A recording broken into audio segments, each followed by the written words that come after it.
तो फाइनली पाकिस्तान ने ऑस्ट्रेलिया में 2002 के बाद से पूरे 22 साल के बाद एक ओडीआई सीरीज़ अपने नाम कर ली है और हिस्ट्री कायम की पर्थ के मुकाम पर आज के खेल में। और इसका पूरा पूरा क्रेडिट जाएगा तमाम बॉलर्स को, रिजवान की कैप्टनसी को and also to the management as well.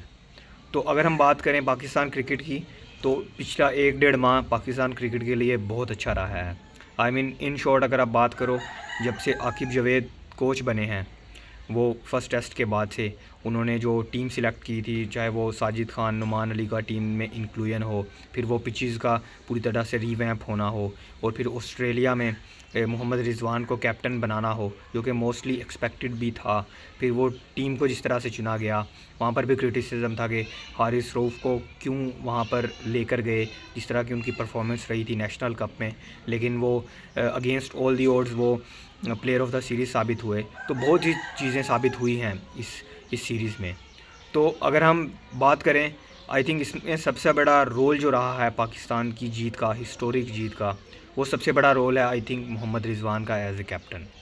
क्योंकि मोहम्मद रिजवान एक ऐसे प्लेयर हैं जो कि I think the best man right now in Pakistan cricket, जो कि पाकिस्तान को लीड करने के काबिल हैं, जिनको लीड करना चाहिए था आई थिंक बहुत पहले से, बट देर आए दुरुस्त आए।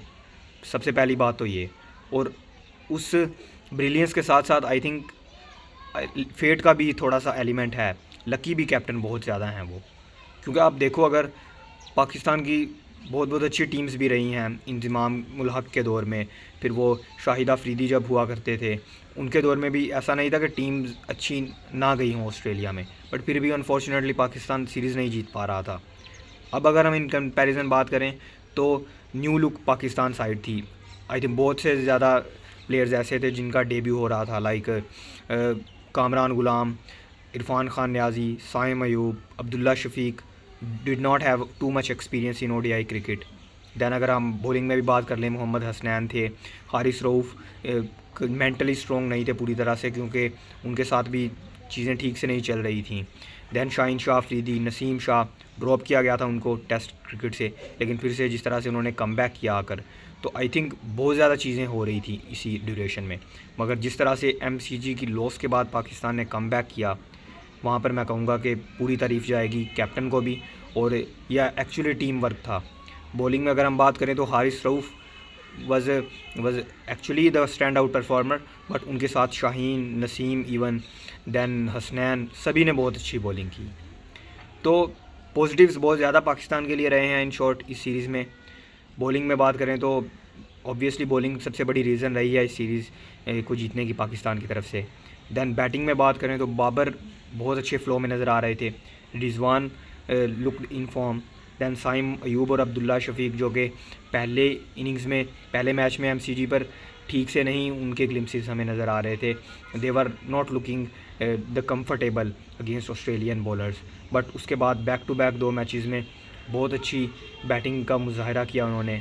दैन मिडल ऑर्डर से मैं थोड़ा सा मैं चाह रहा था कि थोड़ा सा ज़्यादा एक्सपोज हो और हमें देखने को मिले किस तरह से परफॉर्म करते हैं कामरान गुलाम, सलमान अली आगा और उनके बाद इरफान खान न्याजी, क्योंकि तीनों की वापसी हुई है टीम में। मतलब वापसी तो सलमान अली आगा की हुई, उनके बाद कामरान गुलाम और इरफान खान, उनका तो डेब्यू था एक्चुअली इस सीरीज़ में, तो वो सेटल हो जाता, बट फिर भी सीरीज़ जीते हैं, इससे बड़ी तो कोई बात हो नहीं सकती। उसके बाद अगर हम बात करें, डिसअपॉइंट मैं थोड़ा सा ज़रूर हुआ हूँ इस सीरीज़ में डिस्पिट विनिंग द सीरीज़। वो ये है कि सिलेक्शन वाइज अगर हम बात करें चीज़ों को, तो आई थिंक आमिर जमाल को खिलाना चाहिए था एटलीस्ट। तीसरे मैच में तो उनको खिला लेना चाहिए था, क्योंकि I think Pakistan should settle Aamir Jamal as a pure allrounder now in the limited overs cricket. आप हमेशा से दूसरी टीम्स की तरफ अगर आप देखो, like Australia, they have Cameron green, India की तरफ देखो they have Hardik Pandya, England की तरफ देखो they have Ben Stokes, Sam Curran, south Africa की तरफ देखो तो उनके पास भी कोई ना कोई ऑलराउंडर रहता है बीच में, मार्को यंसन हो या वियान मुल्डर हो। तो ऑलमोस्ट हर टीम के पास ऐसा सीम बॉलिंग ऑलराउंडर है अगर हम अच्छी टीम्स की बात करें। पाकिस्तान को भी आई थिंक उस चीज़ की तरफ अब देखना चाहिए थोड़ा, उनको खिलाया जा सकता था हसनैन की जगह, आई थिंक बीच में 1-2 मैच में ट्राई किया जा सकता था। और स्पिनर्स को भी आई थिंक मुझे लगा कि स्पिनर्स को ना खिलाने वाली भी ट्रिक मिस की। चाहे वो स्पिनर्स के लिए विकेट्स इतनी आसान नहीं थी, बट फिर भी आपको फ्यूचर के लिए, चैम्पियंस ट्रॉफी के लिए स्पिन में इन्वेस्ट करना चाहिए था। यहाँ पर एक बैटर को बिठाकर इरफान खान या फिर कामरान गुलाम में से एक को आप ड्रॉप करके एक प्रॉपर स्पिनर या फिर एटलीस्ट अरफात मिन्हास को तो खिला ही सकते थे इस सीरीज़ में, 1-2 मैचेस में। तो वो आई थिंक मैं डिसअपॉइंट हुआ हूँ थोड़ा सा सिलेक्शन वाइज, बट फिर भी अगर हम परफॉर्मेंस और इंटेंट वाइज बात करें, Pakistan have been sterling in this series.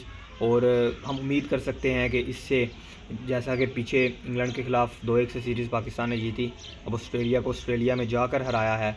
Babar की फॉर्म बहुत अच्छी लग रही है, रिजवान की लीडरशिप लाजवाब है, शाहीन की पेस ना होने के बावजूद जिस तरह की वो बॉलिंग कर रहे हैं स्किलफुल तरीके से, और मैं कहूँगा कि अब थोड़ी सी अकल से बॉलिंग करना स्टार्ट किया है शाहीन ने।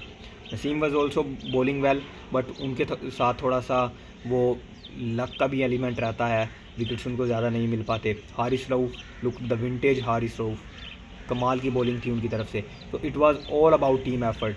और हाँ, ओपनर्स ने बहुत मैच्योरिटी के साथ बैटिंग की, चाहे वो इतना उनके लिए इम्तिहान नहीं था क्योंकि अंडर प्रेशर नहीं थे ऑब्वियसली। जो लास्ट 2 मैचेस रहे हैं, ज़्यादा लंबा टारगेट नहीं चेज़ करना पड़ रहा था, बट फिर भी रन आना उनके बल्ले से उनके लिए डेफिनेटली तौर पर उनको उनका कॉन्फिडेंस बूस्ट करेगा। पाकिस्तान के लिए बहुत ज़्यादा पॉजिटिव्स रहे हैं इस सीरीज़ में, और हम उम्मीद करेंगे कि पाकिस्तान का ये रिवाइव शुरू हो after I think a blow to Bangladesh at home, world cup से अर्ली एग्ज़िट होना। तो उसके बाद ये हम अब उम्मीद कर सकते हैं कि पाकिस्तान क्रिकेट की बेहतरी अब यहाँ से शुरू हो सकती है।